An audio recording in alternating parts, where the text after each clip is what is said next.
Brainfeed magazine invites schools for ET TechX from December 5th to 7th at Hightex, Hyderabad. నమస్తే, నేను కవిత. Welcome to I dream. IPL 2025 ఆక్షన్లో record స్థాయిలో వేలం పాట ఎందుకని కొనసాగింది?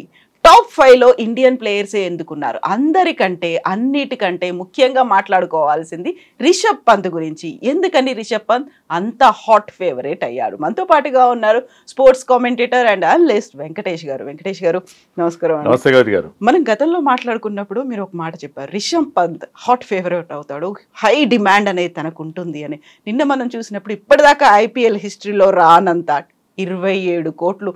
ఎందుకంత డిమాండ్ ఉంది రిషబ్ పంత్కి?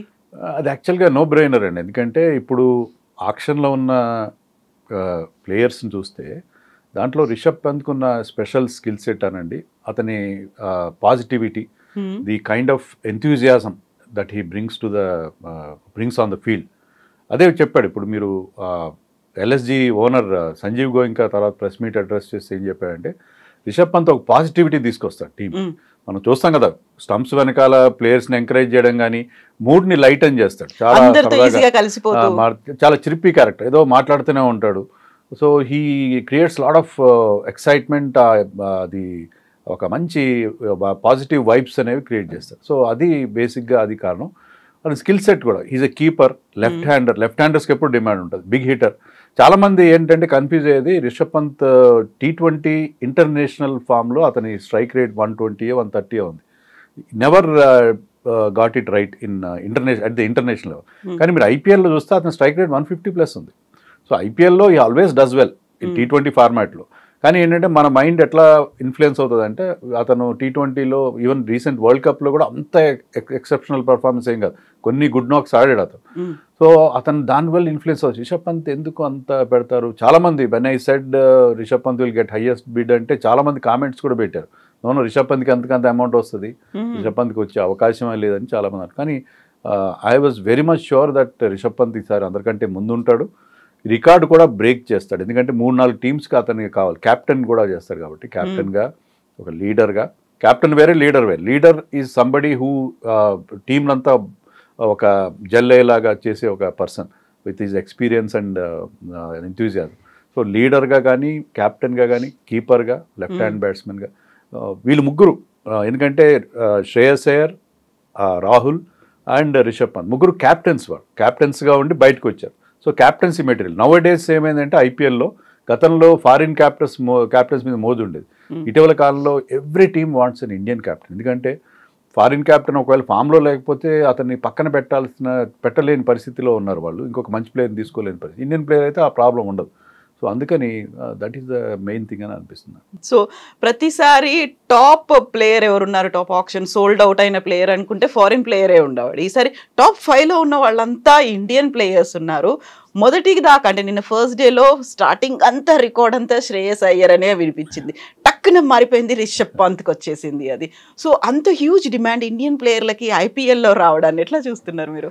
అంటే దీనికి మెయిన్ రీజన్ ఏంటంటే, మీరు చూడండి, ఇప్పుడు ఇంపాక్ట్ ప్లేయర్ రూల్ వచ్చిన తర్వాత IPL డైనమిక్స్ మారినాయి. ఇంతకుముందు సినారియో ఏంటంటే you can have 4 foreign players and 7 Indian players, అది కదా లెక్క.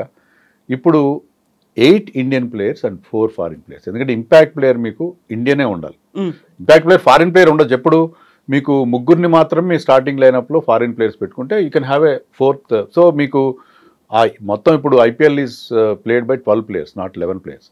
సో 12 ప్లేయర్స్లో మీకు 4 మాత్రమే ఫారిన్ ప్లేయర్స్ ఉండాలి, ఒక ఎక్స్ట్రా ఇండియన్ ప్లేయర్ కూడా ఉండాల్సి వస్తుంది. సో అందుకని ఇండియన్ ప్లేయర్స్ డిమాండ్ పెరిగింది. సో ఇండియన్ ప్రీమియర్ లీగ్ అని పేరు పెట్టుకున్న గతంలో ఒక విమర్శ ఉండేది, అంతా ఫారినర్స్ డబ్బులు సంపాదించుకున్నారు, బుమ్రాకి 14 కోట్లు ఏంటి, స్టార్క్ కమిన్స్కి 20 కోట్లు 25 కోట్లు ఏంటి అని గతంలో చాలా విమర్శలు వచ్చినాయి. కానీ ఇప్పుడు ఏంటంటే, ఎప్పుడైతే ఇంపాక్ట్ ప్లేయర్ రూల్ వచ్చిందో మీకు 8 మంది ఇండియన్ ప్లేయర్స్ కావాలి, మీకు పక్కాగా కావాలి.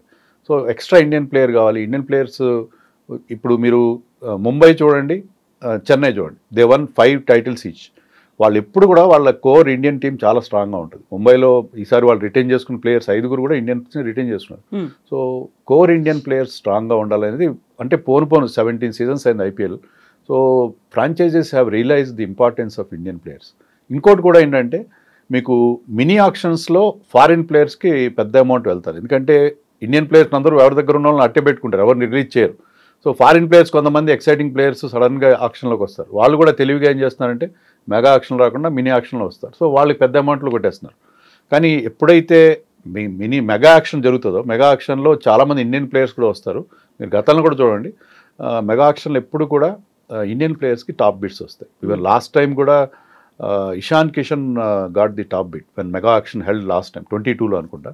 సో అదొక ట్రెండ్ అయితే ఉన్నది mega auction. But in general ఏంటంటే franchises have realise that Indian players are more important. Foreign players ఉండాలి మీకు, కానీ ఇండియన్ ప్లేయర్స్ మంచి ఇండియన్ ప్లేయర్స్ ఉండడం చాలా ముఖ్యం అనేది ఫ్రాంచైజెస్ అందరూ రియలైజ్ అయ్యారు. సో రియలైజేషన్ అక్కడ ఇంపార్టెన్స్ తో పాటుగా ప్రెషర్ అనేది కూడా ఉన్నట్టుంది, డిమాండ్లు కూడా different. IPL auction purely works on demand and supply basis అండి. మనకి ఎంత పలానా ప్లేయర్కి ఎంత డిమాండ్ ఉంది, సప్లై ఎంత ఉంది. ఇప్పుడు వికెట్ కీపర్ అనుకోండి, వికెట్ కీపర్లకి 5 టీంకి వికెట్ కీపర్లు కావాలి, కానీ అక్కడ మీకు మంచి క్వాలిటీ కీపర్స్ 6 కూడా ఉన్నారు. సో వాళ్ళకి అందుకే wicket keepers are going for big amounts. So pressure కూడా అట్లాగే కనిపిస్తోంది కదా.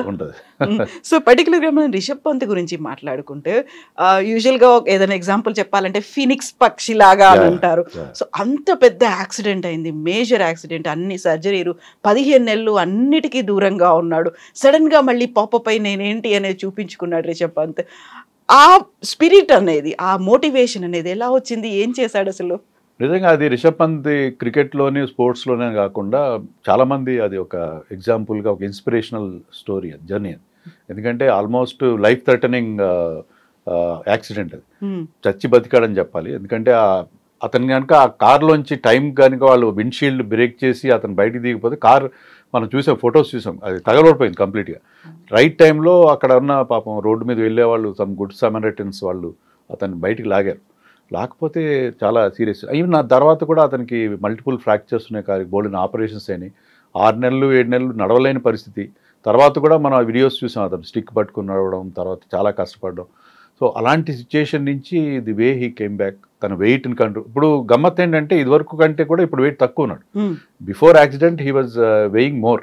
ఇప్పుడు తన డైట్ విషయంలో కానీ తన ఫిజికల్ అంటే అది చాలా మీకు ఏళ్ల తరబడి అంటే దాదాపు మీరు కేవలం ఫిజికల్ ఫిట్నెస్ చేస్తూ మీరు దాంట్లో ఉండడం అంటే చాలా డిప్రెసింగ్గా ఉంటుంది. కానీ అంతా he has gone through all that thing and came back strongly. సరే ఫిజికల్గా పూర్తిగా నయమైపోయింది అనుకున్నాం, వచ్చి వరల్డ్ కప్ ఆడాడు. వరల్డ్ కప్లో కూడా కొన్ని కీ పర్ఫార్మెన్సెస్ ఇచ్చాడు. తర్వాత టెస్ట్ మ్యాచ్లో మళ్ళీ సిమిలర్ స్టైల్లో అతని బెస్ట్ ఫార్మాట్ అయితే టెస్ట్లో మనం చూసాం, బంగ్లాదేశ్తో కానీ న్యూజిలాండ్తో కానీ అద్భుతమైన ఇన్నింగ్స్ ఆడడం చూసాం. సో మళ్ళీ అదే రకమైన ఫామ్ అందుకోవడం. తర్వాత అతని క్యారెక్టర్, చిర్పీ క్యారెక్టర్, అతను టీంనంతా కూడా అందరినీ కూడా బాగా ఎంకరేజ్ చేయడం, ఇవన్నీ చూస్తే ఏంటంటే రిషబ్ పంత్ హ్యాస్ బికమ్ అంటే అతను లేకుండా ఇండియన్ టీంని మనం ఊహించలేము, పర్టికులర్లీ టెస్ట్ సినారియో అని అనిపిస్తుంది. అప్పుడు తన ఆటకి దూరమై యాక్సిడెంట్లు ఇవన్నీ సర్జరీలు అయినప్పుడు కూడా స్పాంటేనియస్గా యాడ్స్లో కనిపించడం అనేది కూడా ఎంకరేజ్ చేయడం, తను లేకపోయినా మిగతా టీం మెంబర్స్ని ఎంకరేజ్ చేయడం అనేది. ఒక దశలో కపిల్ దేవ్ చాలా తీవ్రంగా ఆగ్రహం వ్యక్తం చేశాడు, నాకు ఎదురుగా కనిపిస్తే నేను కొడతానేమో అనే ఫీల్ వచ్చింది. రవిశాస్త్రి కూడా కోలుకోలేడు, ఇంకా మళ్ళీ ఆడలేడేమో అనే స్టేజ్ నుంచి కూడా ఇంత దూరం రావడం. యూజువల్గానే క్రికెట్ అనగానే వాళ్ళకి కావాల్సినటువంటి ఫిజికల్ స్టామినా, ప్రతిరోజు ఆడాల్సిన అవసరం ఉంటుంది. అంత దూరమైన 15 నెలలు లేకపోయినప్పటికీ కూడా ఏం చేశాడంటాడు, ఆ స్పిరిట్ అనేది ఎలా తెచ్చుకున్నాడు అసలు? అదే అండి, అతని దగ్గర పాజిటివ్ ఎనర్జీ ఉందండి, బోల్డ్ పాజిటివ్ ఎనర్జీ ఉంది. సో అంత సీరియస్ యాక్సిడెంట్ అయితే చాలామంది డిప్రెషన్లోకి వెళ్ళిపోతారు, కానీ he manage to come out of it strongly. అది అతనుకున్న ప్రత్యేకతగా మనం చెప్పుకోవాలి. సో అలాంటి నడవలేని పరిస్థితి నుంచి అతను వచ్చి ఇప్పుడు ఆడుతున్నాడంటే really hats off to him. So అంటే అందరూ బేసిక్గా ఏంటంటే కపిల్ దేవ్ కూడా అన్నది ఏంటంటే వాళ్ళు they are earning lot of money. ఒక డ్రైవర్ని పెట్టుకుని వెళ్ళొచ్చు కదా వాళ్ళు, ఎందుకని వాళ్ళు అలాంటి లాంగ్ డ్రైవ్ వెళ్ళాలి దానికి అనేది బేసిక్గా అది మిగతా సెలబ్రిటీస్ అందరు కూడా అదొక లెసన్ ఏమో. Most of the people like driving, హైవేస్లో డ్రైవ్ చేయడానికి ఇష్టపడతారు, లైట్ నైట్ డ్రైవింగ్, హైవేలో డ్రైవ్ చేయడం ఇష్టపడతారు. కానీ దానికి ఏంటంటే మీరు ఏ స్ట్రెస్ లెవెల్స్లో ఉన్నారు, మీరు ఆలోచిస్తున్నారు అన్నీ చూసుకుని better to have a good driver and A work చేసే పని వాళ్ళు చేస్తే బాగుంటుందని కూడా ఒక లెసన్ రిషబ్ పంత్ నుంచి అంత నేర్చుకోవాలి. సో మంచి కెరీర్, బ్రైట్ ఫ్యూచర్ అనేది ఉంది. మన దగ్గర ఉన్నటువంటి వికెట్ కీపర్లు చాలా తక్కువ ఉన్నారు. అలాంటప్పుడు హెల్త్ గురించి చూసుకోవాలి, టీం గురించి ఆలోచించాలి అనేది. ఇప్పుడు ఐపీఎల్లో 10 టీములు ఉన్నాయి. 10 టీములు ఉన్నప్పటికీ బీయింగ్ ఏ తెలుగు గైస్ మనకు అనిపిస్తుంది ఎస్ఆర్హెచ్ ఎట్లా ఉంది అనేది. నిన్నటి దాంట్లో ఫస్ట్ డే ఆప్షన్లో ఏమనిపించింది మీకు? ఎస్ఆర్హెచ్ హ్యాస్ డన్ వెల్, కానీ ఏంటంటే వాళ్ళకి ఇంకా కొన్ని బ్యాకప్స్ కావాలి. మెయిన్ 11 ఆల్మోస్ట్ వచ్చేసినట్టుగా ఉంది. ఎందుకంటే Mohammed Shami is a very good buy. తర్వాత హర్షల్ పటేల్ తీసుకున్నారు, కానీ నాకు హర్షల్ పటేల్ విషయంలో కొంత సందేహాలు ఉన్నాయి. హర్షల్ పటేల్ ఏంటంటే ఎక్కడైతే స్లో వికెట్స్ ఉంటాయో, ఫర్ చెన్నై తీసుకోండి, లక్నో తీసుకోండి, అక్కడ అతని కటర్స్ బాగా గ్రిప్ అవుతాయి. అతను ఎక్కువగా స్లోయర్ వన్స్ మీద డిపెండ్ అవుతాడు. కానీ మన ఉప్పల్ స్టేడియం అనేది చాలా ఫ్లాట్ వికెట్. ఫ్లాట్ వికెట్ మీద అతని స్లోయర్ వన్స్ అంత ఎఫెక్టివ్గా ఉండే అవకాశం లేదు. మరి అతన్ని తీసుకున్నారు. Is a good, last time purple cap గెలుచుకున్నాడు, మోస్ట్ వికెట్స్ తీసుకున్న బౌలర్ అతను. కానీ అతను గతంలో ఆర్సీబీకి ఆడినప్పుడు కూడా అలాంటి ఫ్లాట్ వికెట్స్ మీద అతను పెద్దగా షైన్ కాలేదు. సో హర్షల్ పటేల్ ఒక్కటే నాకు కొద్దిగా డౌట్గా ఉంది. Ishan Kishan is a good bye, ఖచ్చితంగా మంచి సెలక్షన్ ఇషాన్ కిషన్. కానీ ఇషాన్ కిషన్ ఎక్కడ ఫిట్టింగ్ చేస్తారు? వీళ్ళకి వికెట్ కీపర్ అవసరం లేదు. Henry Klaasen is a keeper. Ishan Kishan is mostly successful as an opener. కానీ వీళ్ళు ఓపెనర్ సెట్ అయి ఉన్నారు ఇద్దరు, Travis head and Abhishek Sharma. దాన్ని డిస్టర్బ్ చేసే పరిస్థితే లేదు. అండ్ వాళ్ళిద్దరూ లెఫ్ట్ హ్యాండర్స్, ఇషాన్ కిషన్ కూడా లెఫ్ట్ హ్యాండర్. సో మీరు అతను నెంబర్ 3లో కూడా ఆడించుకోలేరు. వరుసగా 3 లెఫ్ట్ హ్యాండర్స్ ఎవరు ఆడించారు. సో నితీష్ కుమార్ రెడ్డిని నెంబర్ 3లో ఆడించి ఇషాన్ కిషన్ని 4లో ఆడించారు. 4లో he played for Mumbai Indians, 4లో ఆడాడు. కానీ he is mostly successful in during the power ప్లేలో బిగ్ హిట్స్ కొట్టడం అతనికి అలవాటు. So Ishan Kishan is a good selection, no doubt. ఎందుకంటే అలాంటి ఒక మంచి ఇండియన్ ప్లేయర్ లేకపోతే లాస్ట్ టైం సఫర్ అయ్యారు. బట్ ఏంటంటే అతన్ని ఎక్కడ ఫిట్టింగ్ చేస్తారు, అతను మిడిల్ ఆర్డర్లో షైన్ అవుతాడా అనేది కావాలి. బట్ జనరల్గా వీళ్ళు ఏంటంటే వీళ్ళ స్టైల్కి సూట్ అవుతాడు.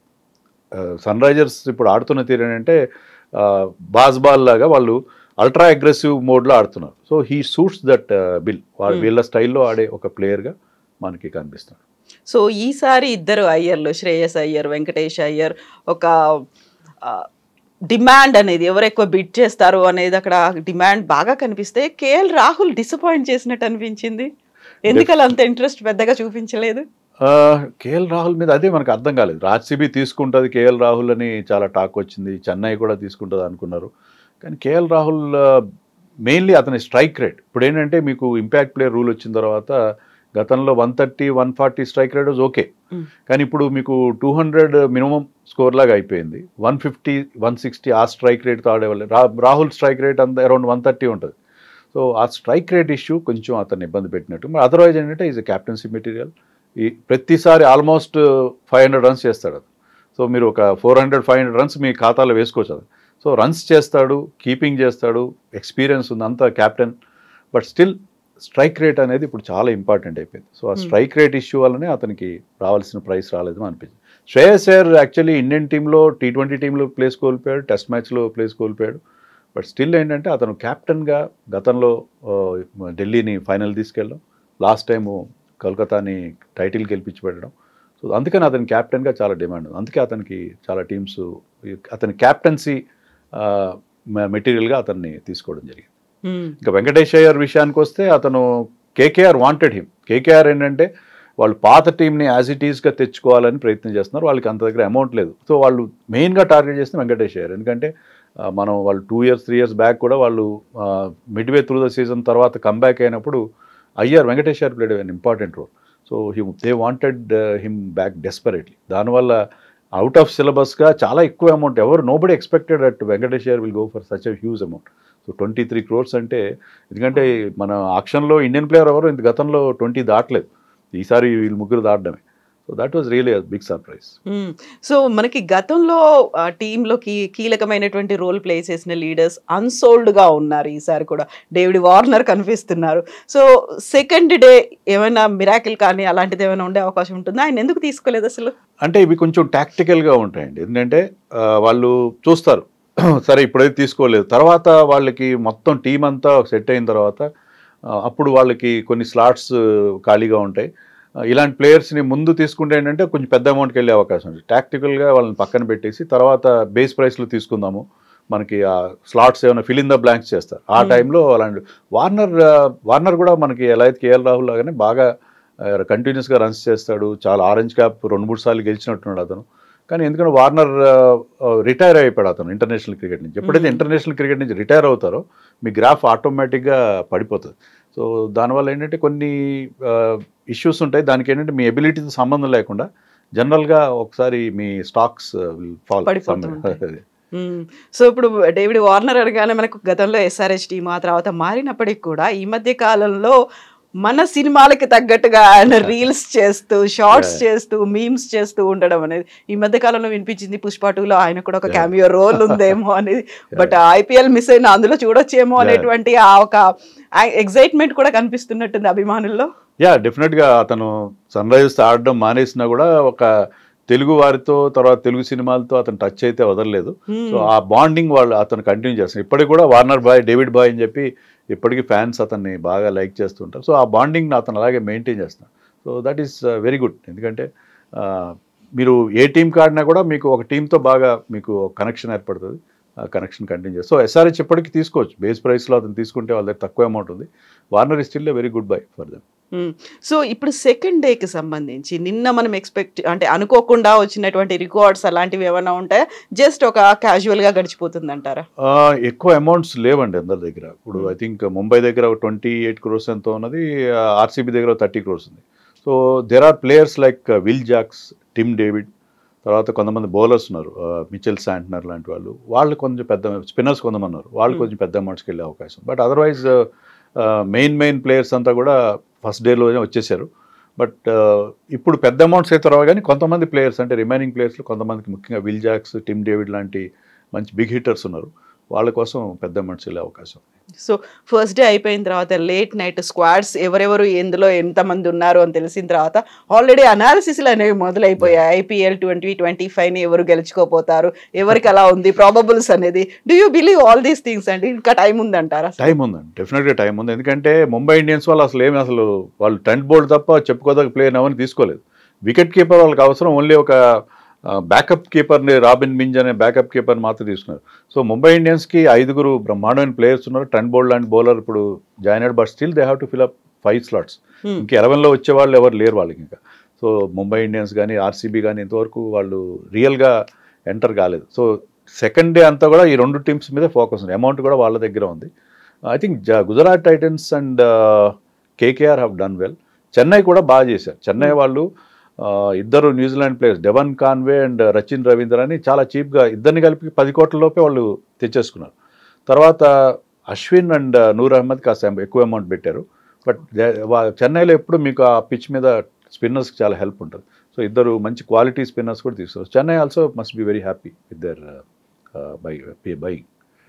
సో ఇప్పటికైతే ఆల్ సెట్ ఫర్ మార్చ్ అన్నట్టుగా ఎదురు చూస్తున్నట్టున్నారు వ్యూవర్స్ అందరూ. ఇంత huge demand of hot favourites ఇంతమంది కనిపించిన తర్వాత సో ఆ టైం అంతా సో గతంలో కంటే ఈసారి ఎక్కువ వ్యూవర్స్ ఎక్కువ ఉంటారా, ఎట్లా అనిపిస్తుంది మీకు?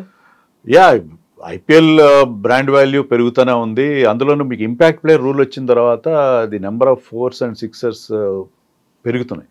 సో మీకు ఎంటర్టైన్మెంట్ వాల్యూ మరింతగా పెరగడం అనేది చూద్దాం. అందుకే ఇంపాక్ట్ ప్లేయర్ రూల్ వల్ల ఇండియన్ క్రికెట్కి బ్రహ్మాండమైన డ్యామేజ్ జరుగుతుంది. ఎందుకంటే మీకు పార్ట్ టైం బౌలర్స్ రావట్లేదు, ఆల్రౌండర్స్కి అసలు ఇంపాక్ట్ ప్లేయర్ ఉండడం వల్ల మీకు ఆల్రౌండర్స్ అనేవాళ్ళు భవిష్యత్తులో మనకి ఐపీఎల్ నుంచి ఎమర్జీ అవకాశమే లేదు. అయినా కూడా ఇంపాక్ట్ ప్లేయర్ వల్ల ఐపీఎల్ కమర్షియల్ వాల్యూ విపరీతంగా పెరుగుతుంది, ఐపీఎల్కి ఉన్న ఎంటర్టైన్మెంట్ వాల్యూ పెరుగుతుంది. సో దానివల్ల మీరు లాస్ట్ సీజన్ పర్టికులర్గా మీకు పెద్ద పెద్ద స్కోర్లు రావడం, ఆల్మోస్ట్ 300 టచ్కి అయ్యే పరిస్థితి కనిపించడం అనేది మనం చూసాం. So I think IPL impact player rule వచ్చిన తర్వాత ఐపీఎల్ మరింత ఎంటర్టైనింగ్గా మారిందని నాకు అనిపిస్తుంది. సో 290 క్రాస్ అయ్యి 300 క్రాస్ అయ్యేటువంటి అది ఓకే బాగానే ఉంది. కానీ బట్ ఇన్ జనరల్ మనకి ఏమవుతుందంటే ఇండియన్ క్రికెట్కి మనం ఆల్రౌండర్స్ లేక ఇప్పుడు నితీష్ కుమార్ రెడ్డి లక్కీగా ఎమర్జ్ అయ్యాడు. సో అలాంటి ఆల్రౌండర్స్ ఉంటే మనకి చాలా బాగుంటుంది పరిస్థితి. కానీ మనకి ఇంపాక్ట్ ప్లేయర్ రూల్ వల్ల చాలా పెద్ద డ్యామేజ్ జరుగుతుంది ఇండియన్ క్రికెట్ అని అనుకోవాలి. సో నితీష్ కుమార్ అనగానే ఎస్ఆర్హెచ్ ఓన్ చేసుకుంది. నాట్ ఓన్లీ ఎస్ఆర్హెచ్, ఐపీఎలే కాకుండా ఆయన ఓవరాల్ గేమ్ ప్లే ఎట్లా ఉందనుకుంటున్నారు మీరు? అద్భుతం అండి. అతను I think you will not forget this year 2024. ఎందుకంటే 2024లో లాస్ట్ ఇయర్ ఐపీఎల్లో కొన్ని మ్యాచ్లు ఆడాడు, బ్యాటింగే రాలేదు, బౌలింగ్ కొన్ని ఓవర్లు వేసాడు. ఈ ఇయర్లో ఐపీఎల్లో బ్రహ్మాండంగా షైన్ అయ్యాడు. షైన్ అయిన తర్వాత ఇండియాకి అయితే T20లో బ్రహ్మాండంగా పర్ఫామ్ చేశాడు. ఐపీఎల్ రిటెన్షన్లో అతనికి మంచి అమౌంట్ వచ్చింది. ప్లస్ ఇప్పుడు టెస్ట్ మ్యాచ్లో అతని సెలక్షన్ చాలా మంది క్రిటిసైజ్ చేశారు. షార్దుల్ ఠాకూర్ లాంటి వాళ్ళు ఉన్నారు కదా, ఇలాంటి అతను 20-25 మ్యాచెస్ కూడా ఆడలేదు first class cricket, how can you pick him in test matches అని చెప్పి ముఖ్యంగా ముంబై లాబీ, షార్దుల్ ఠాకూర్ని బ్యాక్ చేస్తున్న ముంబై లాబీ వాళ్ళు దే క్వశ్చన్ ఈ సెలక్షన్. దొడ్డ గణేష్ కానీ, జతిన్ పరాజ్బే, ఫార్మర్ క్రికెటర్స్ చాలామంది అతని సెలక్షన్ క్వశ్చన్ చేశారు. వాళ్ళందరి నోళ్ళు సక్సెస్ఫుల్గా మోయించాడు. ఫస్ట్ ఇన్నింగ్స్లో చాలా టఫ్ సిచ్యుయేషన్లో మంచి బ్యాటింగ్ చేశాడు, టాప్ స్కోరర్గా నిలిచాడు పెర్త్ టెస్ట్లో. సెకండ్ ఇన్నింగ్స్లో క్విక్ రన్స్ కావాల్సి వచ్చినప్పుడు ఈ went into T20 mode 140 strike రేట్తో క్విక్ రన్స్ కూడా ఇచ్చాడు. సో 21-year-old బాయ్ ప్లేయింగ్ ఆస్ట్రేలియాలో పెద్ద స్టేడియం, ఆ స్టేడియం చూస్తేనే మీకు ఒకసారి గాబరా పడతారు. అలాంటి is a very very confident cricketer, confident young cricketer. Bowling కొంచెం ఇంప్రూవ్ చేసుకోవాలి. బౌలింగ్ కనుక ఇంప్రూవ్ చేసుకుంటే అతను మనం ఎదురు చూస్తున్న ఆ ఫాస్ట్ బౌలింగ్ ఆల్రౌండర్ కోసం మన చాలా రోజుల నుంచి, ఎందుకంటే ఇర్ఫాన్ పఠాన్ తర్వాత మనకు ఎవరు దొరకలేదు. హార్దిక్ పాండ్యా ఉన్నా కూడా he's not playing red ball cricket. So ఆ రోల్ని అతను బ్రహ్మాండంగా ఫిలప్ చేసే అవకాశం కనిపిస్తుంది. సో ఈ మధ్య కాలంలో తెలుగు పేర్లు 2, తిలక్ వర్మ ఒకటి, నితీష్ కుమార్ ఒకటి, వీళ్ళ ఫ్యూచర్, వాళ్ళ ప్లే అనేది ఎలా ఉందండి అసలు? అద్భుతంగా ఇద్దరికిద్దరు కూడా వచ్చిన అవకాశాలను సక్సెస్ఫుల్గా ఉపయోగించుకుంటే, తిలక్ వర్మ చూడండి, ఇంజరీ వల్లనండి లేకపోతే టీంలో ఉన్న కాంపిటీషన్ వల్ల లాస్ట్ ఈ జనవరి తర్వాత అతనికి ఇండియన్ టీంలో ఛాన్స్ దొరకలేదు. కానీ లేట్గా ఛాన్స్ వచ్చింది because some players are playing test cricket. దాన్ని అద్భుతంగా యూజ్ చేసుకున్నాడు. 2 వరుస సెంచరీలు కొట్టడం అంటే. సో ఇప్పుడు అతని టీంలో తన ప్లేస్ని ఫిక్స్ చేసుకునే ఒక పరిస్థితికి వచ్చాడు. సో ఈ యంగ్స్టర్స్ ఏంటంటే వాళ్ళకి ఎబిలిటీ ఉంది, కాన్ఫిడెన్స్ కూడా ఉంది. దీనికి ఐపీఎల్ ప్రధాన కారణం అనిపిస్తుంది నాకు. ఎందుకంటే ఐపీఎల్లో they are playing in front of huge crowds, మంచి ప్రెషర్ సిచ్యుయేషన్లో ఆడుతున్నారు, క్వాలిటీ అపోజిషన్ ఫేస్ చేస్తున్నారు. దానివల్ల ఏంటంటే వాళ్ళు ఇంటర్నేషనల్ క్రికెట్ వెళ్ళినప్పుడు వాళ్ళు రెడీమేడ్ ప్రోడక్ట్స్గా ఉంటున్నారు. ఇంటర్నేషనల్ క్రికెట్కి వెళ్ళినప్పుడు వాళ్ళకి ఎలాంటి బెరుకు లేకుండా మనకు కనిపిస్తుంది. ఈవెన్ రమణ్ దీప్ సింగ్ అనే కొత్త ప్లేయర్, అతను ఫస్ట్ బాల్ 6 కొట్టాడు ఇంటర్నేషనల్ క్రికెట్లో. సో వాళ్ళకి ఆ కాన్ఫిడెన్స్ ఎక్కడి నుంచి వస్తుందంటే బికాజ్ ఐపీఎల్లో వాళ్ళు ఈ ప్రెషర్ కానీ ఇలాంటివి కూడా వాళ్ళు ఎక్స్పీరియన్స్ అయ్యారు. సో ఇంటర్నేషనల్ క్రికెట్ వాళ్ళు కొత్తగా అనిపించట్లేదు. సో ఈ యంగ్ క్రికెటర్స్కి ఐపీఎల్ వల్ల ఈ మేలు జరుగుతుంది. బట్ మనం అనుకున్నట్టుగా డ్యామేజ్ ఎక్కడ అవుతుందంటే ఇంపాక్ట్ ప్లేయర్ రూల్ వల్ల. ఎగ్జాక్ట్లీ. ఎస్ అండి. Thank you so much Venkatesh గారు. థ్యాంక్ యూ అండి. Thank you.